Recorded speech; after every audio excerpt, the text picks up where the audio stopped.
जब तक भारत सरकार और राज्य सरकार इसमें मदद नहीं करेगी तो गोरखपुर महानगर का जल भराव की स्थिति को हम लोग कंट्रोल नहीं कर सकते। देखिए, भारतीय जनता पार्टी के पार्षद अगर उत्तर प्रदेश के माननीय मुख्यमंत्री की प्रशंसा कर रहे हैं तो कोई आश्चर्य की बात नहीं। मैं इस बात से इनकार नहीं कर रहा कि मुख्यमंत्री जी गोरखपुर के विकास में उनका योगदान नहीं रहा जब से मुख्यमंत्री बने, मगर वीर बहादुर सिंह की तुलना में अगर देखा जाए तो वीर बहादुर सिंह की तुलना में वो योगदान बहुत अधूरा कम दिखाई पड़ता है। बोर्ड और नगर निगम के जो फैसले होते हैं उसी का अनुपालन अधिकारी करते हैं। कूड़ा का अगर हम लोग सॉइल इन्वेस्टमेंट का प्लांट बैठा ले तो कूड़ा से हम आमदनी भी कर लेंगे। जनता पार्टी के पिछली बार 27 मेंबर चुन के आए थे और हमारे समाजवादी पार्टी के 23 मेंबर चुन के आए थे। भाजपा के लोग कह रहे हैं कि 70 का टारगेट रखा गया है कि 65 से 70 का जो टारगेट है उसको किसी कीमत पे पूरा किया जाएगा। मैं भी कह सकता हूं कि समाजवादी पार्टी ने 80 में से 75 का टारगेट लिया, इसका कोई विषय नहीं। प्रशासन का दुरुपयोग होगा। अभी आपने शुरुआत में, एक सेकंड में रोक रहा हूँ, अभी आप ही ने शुरुआत में लोकतंत्र की बड़ी खूबसूरत बात की, तो फिर कहीं ना कहीं आप सरकार की मंशा पे सवाल भी उठा रहे हैं। प्रशासन की बात सुन लेना, हमने जिला पंचायत का भी चुनाव देखा, अध्यक्ष का, और ब्लॉक प्रमुख का चुनाव भी मैंने देखा कि किस तरह से पर्चा तक नहीं लेने दिया गया। कहीं कहीं वो डर बना हुआ है। नहीं ना, डर तो पूरे देश के अंदर डर बना हुआ है। लोकतंत्र को मजबूत रखने की जिम्मेदारी जितनी राजनीतिक दलों की है, कोई भी राजनीतिक दल हो, उतनी मजबूत लोकतंत्र को मजबूत रखने की जिम्मेदारी इस देश के नागरिकों को भी है। लखीमपुर में एक महिला ब्लॉक प्रमुख ने पर्चा दाखिला करने गई थी और पूरा देश के टीवी चैनल ने दिखाया किस तरह से साड़ी उसकी खींच ली गई। समाजवादी पार्टी की उम्मीदवार श्रीमती डिम्पल यादव जी 2 लाख वोट से अधिक से जीतने जा रही हैं।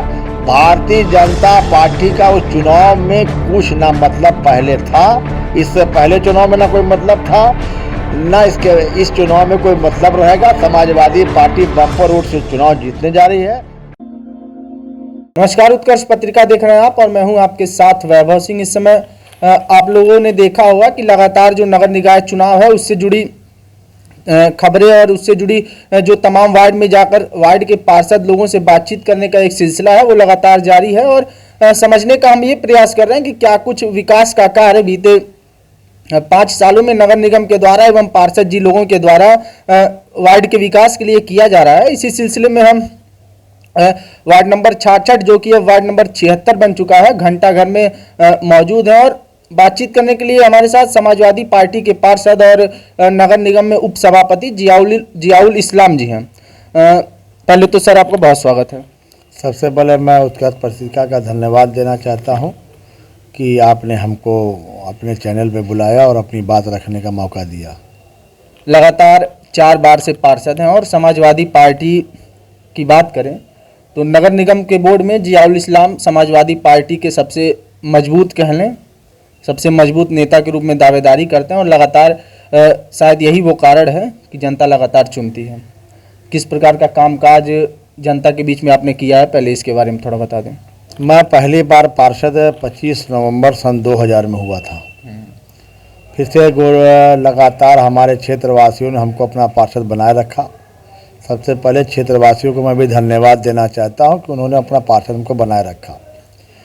जब मैं पहली बार पार्षद हुआ था तो लास्ट सेमेस्टर का विद्यार्थी भी था और पढ़ भी रहा था। राजनीति करने का काम करने का एक मौका मिला और गोरखपुर महानगर के अंदर मैंने कई ऐसे उदाहरण पेश किए जो गोरखपुर की एक नज़ीर बन गई।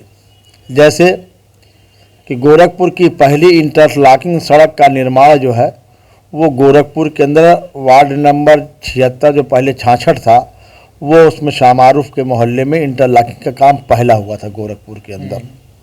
दूसरा, गोरखपुर के अंदर पेयजल की बड़ी संकट था और क्योंकि जो पुरानी आबादी का क्षेत्र था वहाँ पर बड़े ट्यूबवेल के लिए जगह नहीं पर्याप्त थी तो मिनी ट्यूबवेल का कॉन्सेप्ट मैं कानपुर से लाया और गोरखपुर का पहली मिनी ट्यूबवेल मुफ्तीपुर मोहल्ले में शिव सदन स्कूल के अंदर लगाया गया, जिसका उसके समय समाजवादी पार्टी के नेता, वर्तमान में भी समाजवादी पार्टी के नेता श्री गणेश शंकर पांडे और मंत्री जयप्रकाश यादव ने उद्घाटन किया था।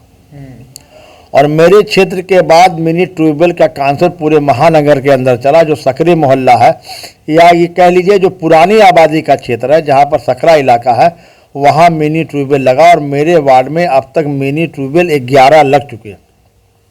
10,000 की आबादी में 11 ट्यूबवेल लगे, जिसके 2 ट्यूबवेल ख़राब हो चुके जिनका कार्यकाल पूरा हो चुका था, और 9 ट्यूबवेल आज वर्तमान स्थिति में चल रहे हैं। गोरखपुर के अपने वार्ड के अंदर मेरी कोई सड़कें ना टूटी हैं, ना कोई नालियां डैमेज हैं। जल भराव की समस्या पूरे महानगर में है, इसलिए हमारे वार्ड में भी कुछ सड़कों पर के अंदर जल भराव की समस्या है, जिसका निदान केवल सीवर लाइन के जरिए ही दूर किया जा सकता है। नगर निगम में धन के अभाव के नाते सीवर लाइन की योजना नहीं हो पा रही है, क्योंकि योजना लगभग 2000 करोड़ से ऊपर की योजना है।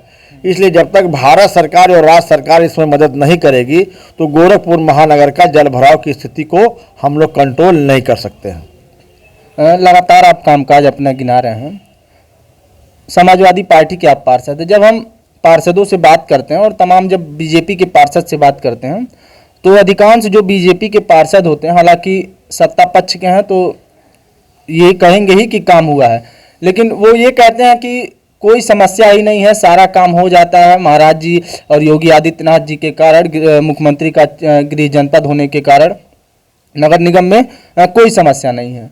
लेकिन समाजवादी पार्टी का पार्षद होने के नाते आप इसको किस प्रकार से देखते हैं? क्योंकि जब हम क्षेत्र में जाते हैं तो ज़मीन पे समस्याएं दिखती हैं, लेकिन जो बीजेपी के पार्षद होते हैं या फिर यूँ कहें कि जो पार्षद होते हैं वो उन चीज़ों से इनकार करते हुए दिखते हैं और कहते हैं नहीं सब कुछ अच्छा है। देखिए, भारतीय जनता पार्टी के पार्षद अगर उत्तर प्रदेश के माननीय मुख्यमंत्री की प्रशंसा कर रहे हैं तो कोई आश्चर्य की बात नहीं है। मगर जब से माननीय मुख्यमंत्री जी उत्तर प्रदेश के मुख्यमंत्री बने हैं, गोरखपुर उनका गृह जनपद है और गोरखपुर में लंबी अवधि उनकी राजनीति की रही है, समाज में काम करने की रही है। मैं इस बात से इनकार नहीं कर रहा हूँ कि मुख्यमंत्री जी गोरखपुर के विकास में उनका योगदान नहीं रहा। जब से मुख्यमंत्री बने जरूर योगदान रहा, मगर वीर बहादुर सिंह की तुलना में अगर देखा जाए तो वीर बहादुर सिंह की तुलना में वो योगदान बहुत अधूरा कम दिखाई पड़ता है। स्वर्गीय वीर बहादुर सिंह ने गोरखपुर के चौमुखी विकास के लिए बहुत बड़ा काम किया। मैं केवल भारतीय जनता पार्टी के पार्षदों से एक बात कहना चाहता हूँ कि कर्म और विकास की पाठशाला अगर लेना हो तो हिंदू धर्म की बड़ी पुस्तक है जिसमें तमाम लोगों की आस्थाएं, करोड़ों करोड़ों लोगों की गीता, उससे उनको सीख लेना चाहिए कि विकास का मतलब क्या होता है। विकास का मतलब केवल सड़क है, विकास का मतलब केवल नाली है, विकास का मतलब क्या लॉ एंड ऑर्डर नहीं है, विकास का मतलब सुरक्षा नहीं है, विकास का मतलब रोजगार नहीं है। इन बातों को भी भारतीय जनता पार्टी को लोगों को सोचना चाहिए। आपने विकास का मतलब समझाने का प्रयास किया, लेकिन जो पार्षद का काम होता है, हालांकि छोटा दायरा होता है और पार्षद लोग कहते हैं कि हमारे साथ कुछ हम लोग के लिए कुछ सीमित संसाधन है, सीमित चीज़ें हैं, उसी में काम किया जाता है। हालांकि जो सीमित संसाधन है उसकी सबसे पहली शुरुआत ये होती है कि स्वच्छता जो है प्रमुख विषय होता है एक वार्ड के लिए। लेकिन जब हम वार्ड में जाते हैं तो हालांकि जब मुख्य सड़कों पे चलेंगे तो चमचमाती सड़कें मिलेंगी, साफ सफाई मिलेगी, बहुत सुंदर है। लेकिन जब वार्ड में जाते हैं तो जगह जगह पे पानी लगा हुआ, नाली कहीं टूटी मिलती है और गंदगी भी देखने को मिलती है। आपके वार्ड में क्या कुछ स्थिति है? साफ सफाई होती है कि ऐसे ही आपके यहाँ भी दिक्कत है? मेरे वार्ड की साफ सफाई इतनी अच्छी है कि आज तक पिछले 10-12 साल की मुझे याद है कि हमारे वार्ड के निवासी सफाई के मामले में कभी हमको फ़ोन भी नहीं करते हैं कि यहाँ गंदगी है, यहाँ पर सफाई करा दीजिए। गोरखपुर के अंदर मेरे वार्ड के अंदर सफाई व्यवस्था समुचित है और आप चाहे तो आज दौरा करके इसका निरीक्षण भी कर सकते हैं। जहाँ तक पार्षदों का सवाल है, ये सच है कि पार्षदों का साधन बड़ी सीमित है, मगर अगर पार्षद क्षमतावान है, पार्षद नियम कानून से लैस है, तो अपने अधिकार की मांग करके ईमानदारी से अपने वार्ड में विकास काम कर सकता है। पिछला 5 साल मेरा 22 साल का कार्यकाल रहा है, इसमें उत्तर प्रदेश के मुख्यमंत्री राजनाथ सिंह भी रह चुके हैं, बहन मायावती जी भी रह चुके हैं, माननीय मुलायम सिंह यादव भी रह चुके हैं, माननीय अखिलेश यादव रह चुके हैं, माननीय योगी आदित्यनाथ महाराज जी भी रहे हैं वर्तमान में। मगर हम अपने वार्ड के विकास के बारे में तत्पर रहते हैं, संघर्षशील रहते हैं, इसलिए मेरे वार्ड के विकास में आज तक कोई कमी नहीं हुई। मैं ये कह सकता हूँ कि इस 5 साल में भी मैंने 3 नया ट्यूबवेल लगवाया, तमाम मेन सड़कों गलियाँ बनवाई, सीसी रोडें बनाई। मैं बड़ी ईमानदारी से कह सकता हूँ कि मेरे वार्ड में कोई 2 फुट का गड्ढा भी नहीं दिखा पाएगा। सफाई कर्मचारी आपके वार्ड में सफाई कितनी संख्या में आते होंगे बताइए? हमारे क्या सफाई कर्मचारी 38 हैं। कभी एक दुक्का इक्का दुक्का नागे में चले जाते हैं।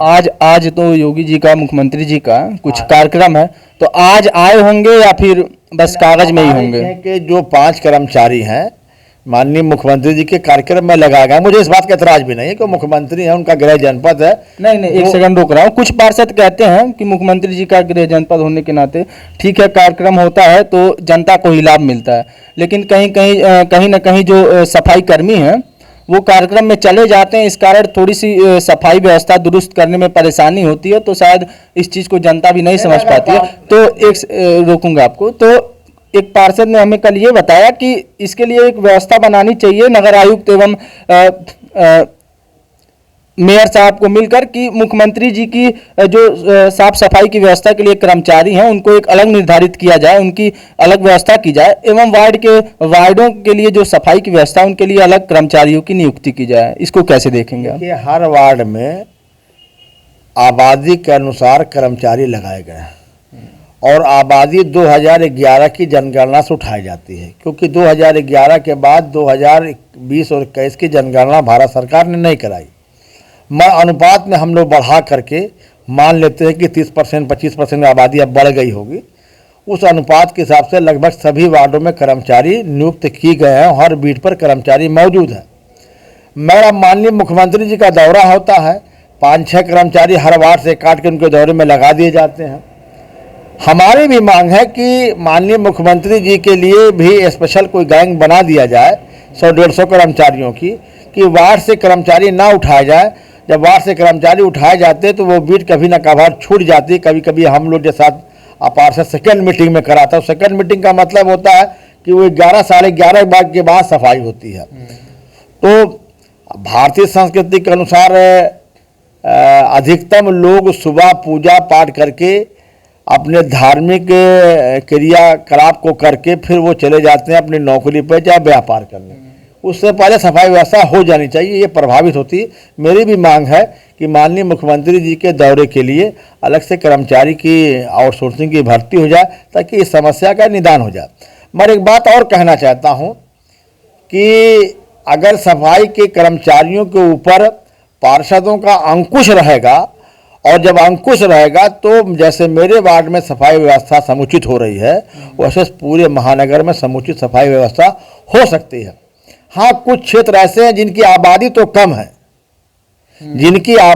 कम है, मगर क्षेत्रफल ज़्यादा हो गया, तो वो और आबादी के अनुसार ही कर्मचारी मिले उनको हैं, तो उनके यहाँ सफाई व्यवस्था कहीं ना कहीं बाधित होती है। इसलिए उनको भी अलग से सफाई कर्मचारी क्षेत्रफल अगर बड़ा है तो दे देनी चाहिए नगर निगम के अधिकारियों द्वारा और महापौर द्वारा, ताकि समुचित सफाई व्यवस्था हो सके।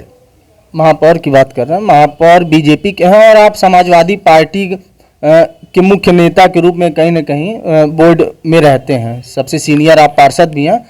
तो ये बताएं कि कई लोग ये कहते हैं, कई आप ही के पार्टी के पार्षदों ने, प्रत्याशियों ने ये आरोप लगाया कि जो एक बराबर रूप से सुनवाई होनी चाहिए वो कहीं ना कहीं नहीं हो पाती, और बीजेपी के पार्षदों को प्राथमिकता दिया जाता है कामों में, उनकी बातों को सुनने में, और जो विपक्ष की भूमिका आप लोग निभा रहे हैं, समाजवादी पार्टी के जो पार्षद होते हैं उनकी बातों को कहीं ना कहीं थोड़ा सा देर से सुना जाता है या फिर अनदेखा भी कहीं कहीं कर दिया जाता है। इसको थोड़ा सा इस पर बताइए कि कितनी सच्चाई है इसमें।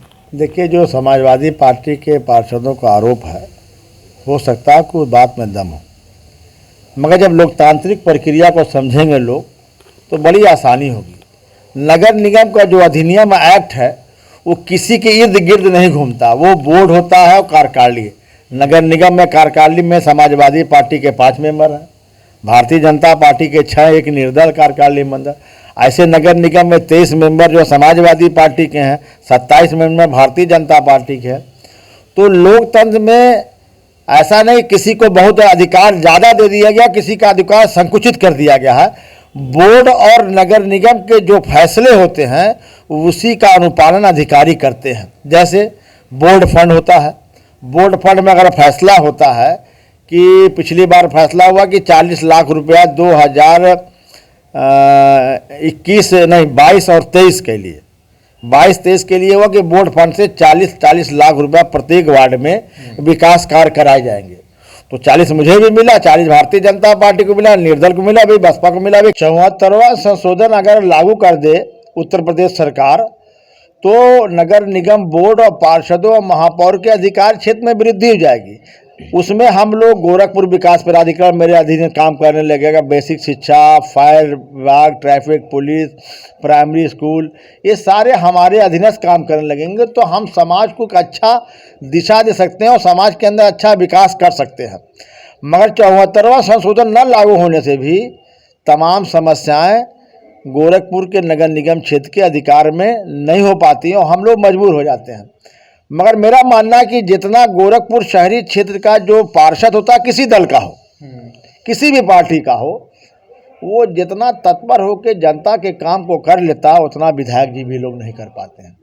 और आम जनता जो अपने वार्ड की होती है वो सीधे पार्षद के पास पहले आती है। मैं बहुत कह सकता कि गोरखपुर में हमारे वार्ड में एक सड़क केवल विधायक जी ने बनवाई, सांसद जी ने तो एक सड़क भी नहीं बनवाई आज तक। 22 साल की कार्यकाल की बात करो, चाहे इससे पहले राधा मोहन जी थे, चाहे विपिन सिंह को, एक सड़क हमारे खेलों ने बनवाई। हमने अपने वार्ड की सारी सड़कें बनवाई, ट्यूबवेल लगवाए, स्ट्रीट लाइट लगवाया। मगर मेरी मांग माननीय मुख्यमंत्री से है कि 74वां संशोधन लागू कर दें ताकि गोरखपुर से समेत पूरे महानगर का अच्छी तरीके से विकास हो जाएगा पाए और गोरखपुर को एक सुंदर शहर बनाया जा सके। जहाँ तक सफाई की व्यवस्था का सवाल है, सफाई व्यवस्था जो सबसे बड़ी दिक्कत आ रही है वो कूड़े के डिस्पोजल की दिक्कत आ रही है और वो डिस्पोजल के लिए लगातार प्रयास रह रहा है। एक ज़मीन हम लोगों ने लिया, वो नदी का किनारा बन गया और वहाँ पर हम लोगों को मिल में कूड़ा फेंकने का इंतजाम नहीं हो पाया। अच्छा, कूड़े की बात मैं आपको रोकना चाहूँगा। शहर में ही कई ऐसे जगह हैं जहाँ कूड़े का डंपिंग स्टेशन बना है, लेकिन जब हम जाते हैं तो अगर इस वार्ड से कूड़ा उठाकर या फिर किसी वार्ड से कूड़ा और गंदगी को उठाकर बीच शहर में ही डंप कर दिया जाए। उदाहरण के रूप में आप इंदिरा बाल विहार जब जाएंगे तो मेन चौराहे पे ही किनारे डंपिंग स्टेशन बना है, लेकिन कूड़ा कहीं न कहीं सड़क के किनारे पूरा बिखरा होता है। उसमें सड़ के कहीं न कहीं मच्छर इत्यादि पैदा होता है और बीमारियों का भी खतरा बढ़ जाता है। तो आपको नहीं लगता कि शहर से हट के या फिर आबादी से हट के इसकी व्यवस्था होनी चाहिए? देखिए, कूड़ा का जो जिसको हम लोग अपनी भाषा में बोलते हैं कूड़ा पड़ाव, अगर कूड़ा पास शहर से दूर भेज जाएंगे जो हाथ वाला ठेला लेके जलने वाला हमारा सफाई कर्मी है वो 10-5 किलोमीटर ढकेल के कूड़ा नहीं ले पाएगा। नहीं, उसके लिए भी व्यवस्था होनी चाहिए गाड़ी की। आप नहीं, हर वार्ड में लगभग एक टाली और एक मैजिक की गाड़ी, लगभग सभी वार्डों में, लगभग, एक दो की बात मैं नहीं कर सकता, हमारे के यहाँ भी एक टाली डेली आती है और एक मैजिक गाड़ी आती है। मगर मैजिक गाड़ी से हम डोर टू डोर कलेक्शन कराते हैं, जो अभी पूरी तरह से डोर टू डोर कलेक्शन हो नहीं पा रहा है। हो जाएगा, थोड़ा समय लगेगा। पब्लिक को जागरूक करने की कोशिश कर रहे हैं कि कूड़ों को आप रोडों पर ना फेंकें, अपने डस्टबिन में रखें, गीला कूड़ा अलग रखें, सूखा कूड़ा अलग रखें। तो प्रयास जारी है, अभी 10-15% सफलता मिली है। मगर जो रोडों पे कूड़ा होता है और गलियों के अंदर जो टाली नहीं जा सकती हमारी और मैजिक नहीं जा सकती है, उसमें हाथ के ठेले पर ही हम लोग कूड़ा इकट्ठा करते हैं। और हमारे यहाँ का कूड़ा जो इकट्ठा होता है वो या तो नए बाजार के कूड़ा पड़ाव पर जाता है या हट्टी माई स्थान के आगे कूड़ा पड़ाव बना है वहाँ जाता है और वहाँ से नगर निगम की जेसीबी और बड़ा डंपर आता है, वहाँ से उसको उठा के जो है वो ले आके जहाँ मेन हमारा कूड़ा पड़ाव है वहाँ चल जाता है। गोरखपुर के अंदर एक समस्या बराबर खड़ी हो जा रही है और उत्तर प्रदेश सरकार को इसमें हस्तक्षेप करके, क्योंकि नगर निगम के अधिकारियों, महापौर, पार्षदों ने हस्तक्षेप किया, बहुत अभी कारगर हम लोग नहीं साबित हो पा रहे हैं। सॉलिड बेसमेंट प्लांट की हम लोग ने ज़मीन सजनवा के गीडा के आगे ले लिया है, मगर उस योजना को अभी हम लोग पैसे के अभाव में चालू नहीं कर पा रहे हैं। और भारत सरकार ने आश्वासन दिया था कि हम इस काम को कराएंगे, मगर अभी तक धन अवमुक्त तो नहीं हो पाया। नगर निगम के अधिकारियों द्वारा और बोर्ड द्वारा तमाम प्रस्ताव पारित करके भारत सरकार को भेजा जा चुका है। कूड़ा का अगर हम लोग सॉलिड बेसमेंट का प्लांट बैठा ले तो कूड़ा से हम आमदनी भी कर लेंगे और आमदनी करने में जितना हमारा एक्सपेंसिव कूड़ा डिस्पोजल में होता है उसका 50% हम सॉलिड बेसमेंट से केवल खाद बना करके उससे आमदनी कर लेंगे। गोरखपुर के अंदाज़ा लगा लिए लगभग 40 टन डेली कूड़ा निकलना है। एक रेशियो सर्वे 40 टन डेली कूड़ा निकलना, इसकी डिस्पोजल की एक समस्या है गोरखपुर के अंदर। और सरकार को, नगर निगम के बोर्ड को, अधिकारियों को मिलकर इसके समस्या का निदान करने की कोशिश करनी चाहिए। चुनाव नज़दीक है और भारतीय जनता पार्टी कहीं ना कहीं, मैं कह रहा हूं कि समाजवादी पार्टी से अधिक तत्परता से चुनाव लड़ती है और लड़ना शुरू भी कर चुकी है। इसलिए कह रहा हूं क्योंकि जो भारतीय जनता पार्टी के कार्यकर्ता हैं, हम भी जब क्षेत्र में रहते हैं, लोगों से मिलते हैं, तो कहीं ना कहीं सक्रियता जो है अधिकांश दिख रही है। पूरे प्रदेश की बात कर लेते हैं, चूँकि आप सपा के नेता भी हैं। पूरे प्रदेश में समाजवादी पार्टी किस प्रकार से चुनाव लड़ने की तैयारी कर रही है निकाय, और भारतीय जनता पार्टी को इस बार कैसे टक्कर दे रही है? समाजवादी पार्टी के राष्ट्रीय अध्यक्ष माननीय अखिलेश यादव ने एक चुनाव समिति और चयन समिति बना दिया है, जिसमें समाजवादी पार्टी के जितने भी पूर्व अध्यक्ष हैं और समाजवादी पार्टी के जितने जिला के और नगर के पूर्व अध्यक्ष हैं और जो लोग भी विधानसभा का चुनाव लड़े हैं, वो चयन समिति के सदस्य हैं। और उनके अगुवाई में ही पूरे महानगर के में महापौर और पार्षदों को चुनाव लड़ा जाएगा। समाजवादी पार्टी ने इस चुनाव को बड़ी गंभीरता से लिया है। समाजवादी पार्टी केवल आरक्षण का इंतजार कर रही है कि आरक्षण आए तो हम अपने अपने कैंडिडेट को घोषित करें, और आरक्षण की प्रक्रिया भी उत्तर प्रदेश सरकार ने करके नहीं भेजी, क्योंकि जबकि यहाँ से प्रस्ताव जा चुका है। इसलिए जब तक आरक्षण नहीं आएंगे तो कौन उम्मीदवार कहाँ तक होगा, ये अभी तय नहीं हो पा रहा है। जहाँ तक सवाल है, समाजवादी पार्टी इस चुनाव को पिछली बार भी गंभीरता से ली थी, और भारतीय जनता पार्टी के पिछली बार 27 मेंबर चुन के आए थे, और हमारे समाजवादी पार्टी के 23 मेंबर चुन के आए थे। 27 मेंबर से इस बार सब भाजपा के लोग कह रहे हैं कि 70 का टारगेट रखा गया है, कि 65 से 70 का जो टारगेट है उसको किसी कीमत पे पूरा किया जाएगा। मैं भी कह सकता हूँ कि समाजवादी पार्टी ने 80 में से 75 का टारगेट लिया है। इसका कोई विषय नहीं, तो आने वाले दिन में जनता तय नहीं, विषय नहीं है, हालांकि हर पार्टी कहती है, लेकिन आप इसको भी दरकिनार नहीं कर सकते कि भारतीय जनता पार्टी लगातार हर चुनाव में जो टारगेट बना रही है, तो कहीं न कहीं उसको विजय की तरफ बढ़ भी रही है, और जो रिजल्ट आ रहा है वो बिल्कुल वो केवल टारगेट का विषय नहीं है, वो उनकी अपनी जो चुनावी रणनीति है उसमें कहीं ना कहीं सफल हो रहे हैं। और आपने देखा होगा कि उत्तर प्रदेश के विधानसभा चुनाव में समाजवादी पार्टी ने भारतीय जनता पार्टी से मात्र 3.5 लाख वोट कम पाया था, केवल 3.5 लाख।